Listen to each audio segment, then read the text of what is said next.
Class 12th बेटा, accounts chapter 1। Question है, Ram and Mohan were partners with fixed capitals 3 lakh and 2 lakh respectively. As per partnership deed, interest on capital was allowed 10% per annum. Net profit for the year is इतना।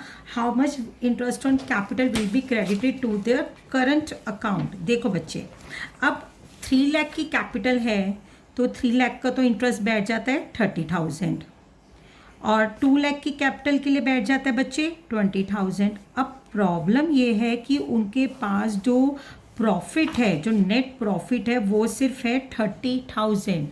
तो ऐसे case में क्या करते हैं, हम जो पैसा दोनों पार्टनर्स को देना होता है ना, उसकी रेशो निकाल लेते हैं। इसकी रेशो निकलेगी बेटा 3/2। इसकी रेशो क्या निकलेगी 3/2।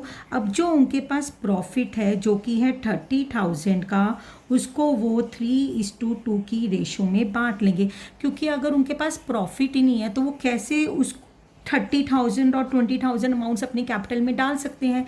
जितना प्रॉफिट है उसको हम क्या करेंगे, जितना मैंने पार्टनर राम को देना था और जितना मैंने पार्टनर मोहन को देना था, मैंने उन दोनों अमाउंट्स की रेशो निकाल ली। सपोज क्वेश्चन में एक और बात होती कि मैंने मोहन को सैलरी भी देनी है 10,000, तो मैं क्या करती, यहाँ पे रेशो मेरी बन जाती फिर 4:2 और मैं 2:1 में ये सारा प्रॉफिट बांट देती। लेकिन अभी क्वेश्चन सिर्फ इतनी सी बात कह रहा है कि मैंने इंटरेस्ट ऑन ड्राइंग्स देनी थी इतनी, बच्चे, इंटरेस्ट ऑन कैपिटल देना था इतना, लेकिन मेरा प्रॉफिट कम है, तो मैं इन दोनों अमाउंट के रेशो निकाल के 30,000 को 3:2 में बांट दूंगी।